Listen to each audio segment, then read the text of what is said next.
All right, let's talk bell peppers. If you're looking to get a serious head start on the growing season and really master getting those seeds to pop, you are in the exact right place. We're gonna break down 10 pro-level tips to get those seeds germinating faster and, stronger than ever before.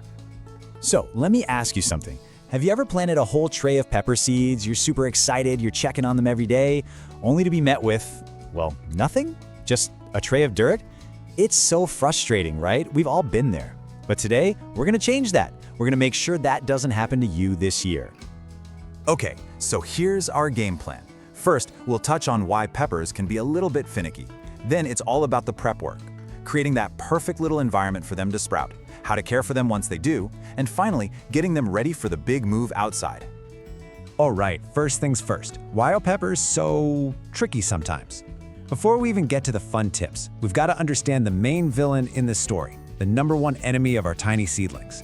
Seriously, knowing this is half the battle won. And here it is, the big bad damping off. It's this nasty fungal disease that just thrives in stagnant, humid conditions. And what it does is it attacks the seedling right at the soil line, and you can have a perfectly healthy-looking little plant one day and then boom, it's collapsed overnight. It's absolutely devastating, but here's the good news. It's almost entirely preventable, as long as you know what you're doing. Okay, let's dive into the prep work.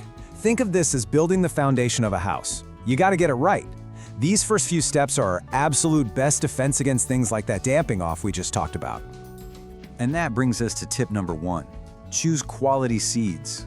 Honestly, your success story starts right here, before you even touch a bag of soil. This one factor, more than anything else, can make or break your results. So what does quality seed even mean? Well, it's pretty simple. You want to buy from reputable sources, companies that actually test their seeds to make sure they'll grow. And super important, use fresh seeds.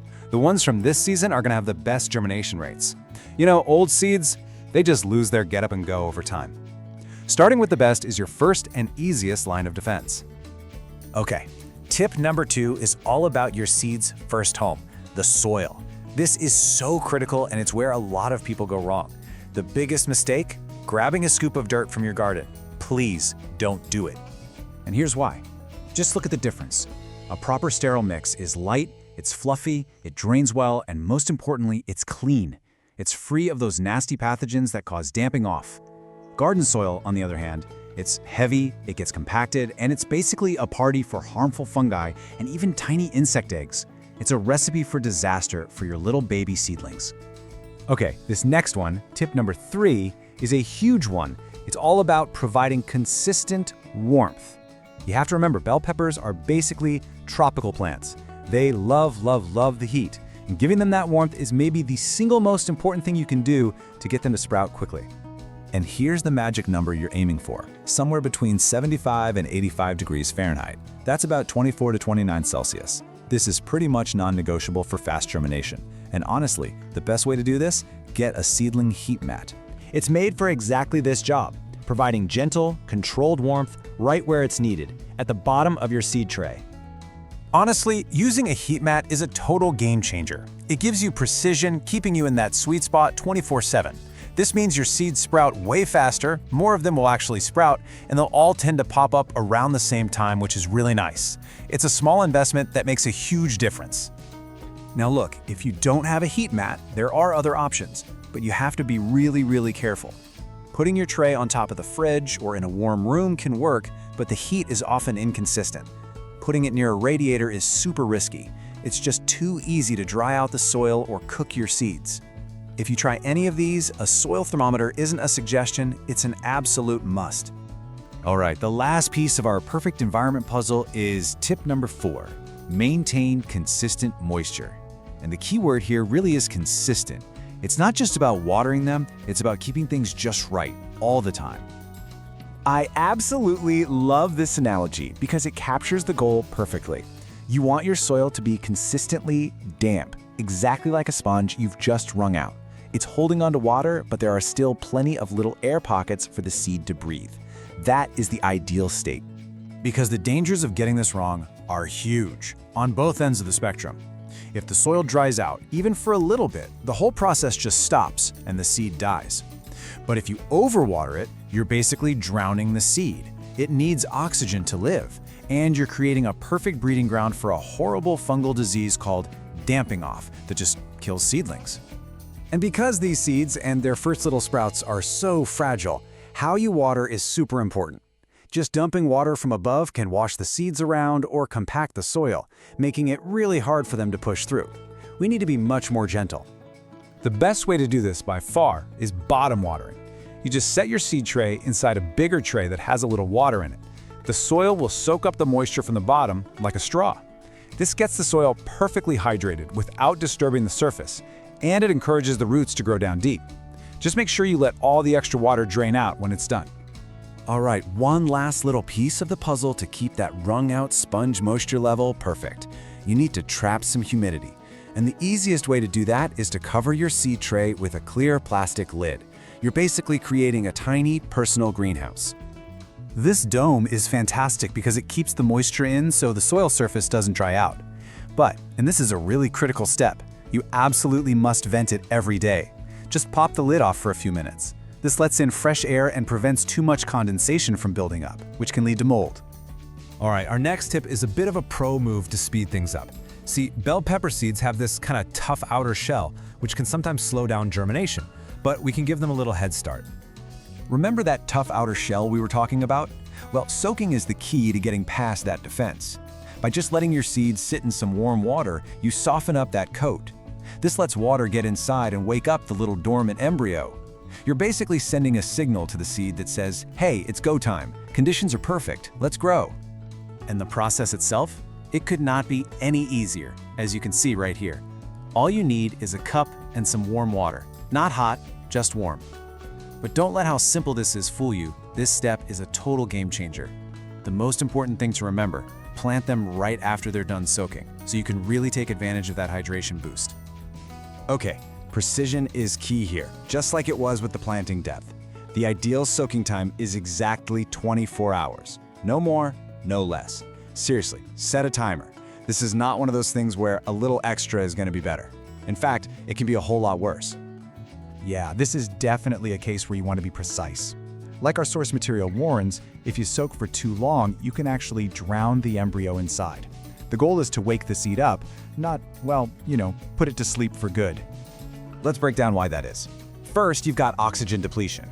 That little seed embryo actually needs to breathe. And if it's underwater for too long, it literally suffocates. And second, that softened seed coat, it becomes a vulnerability. If it sits in water for too long, it creates the perfect environment for fungus and rot, which will just destroy the seed. Okay, prep work is done. Now for the fun part. We're gonna create the perfect little 5-star resort for our seeds, a place so cozy they just can't wait to sprout.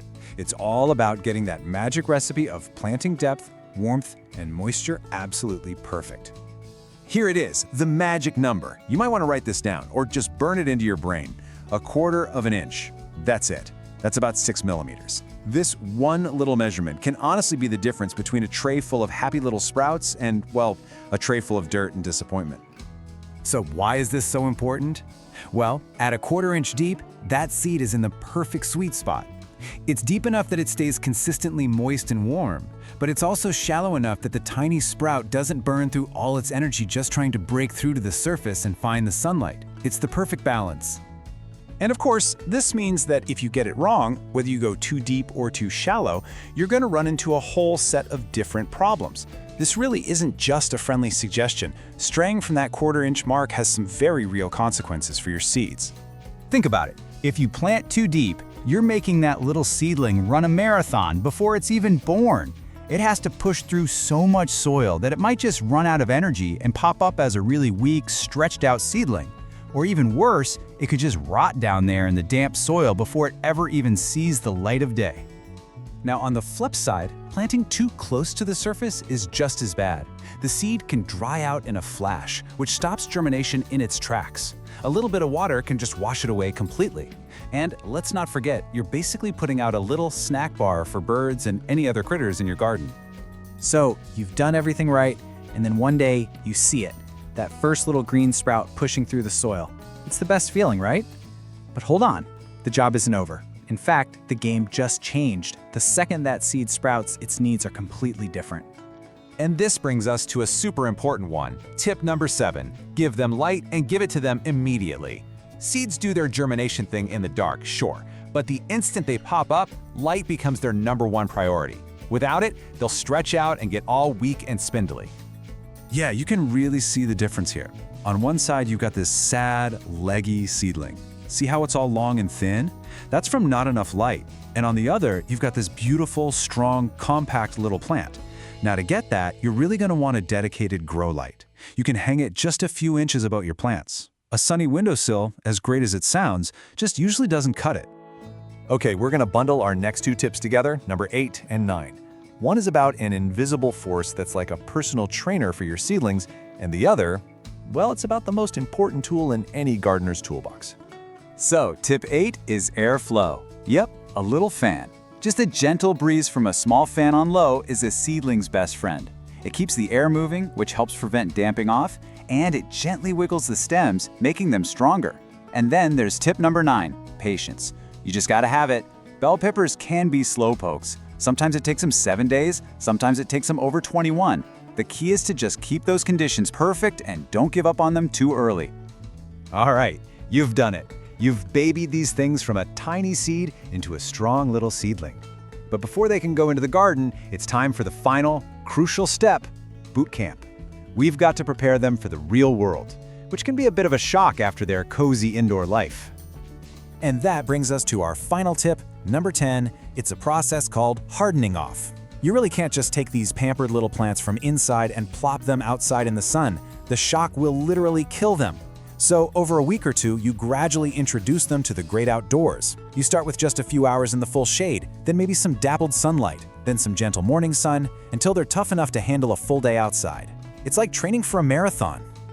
Okay, so let's do a quick recap. What are the absolute must-dos? If you remember nothing else, remember these 4 things. First, consistent warmth, ideally from a heat mat. It's a game changer. Second, that wrung-out sponge moisture level. Not too wet, not too dry.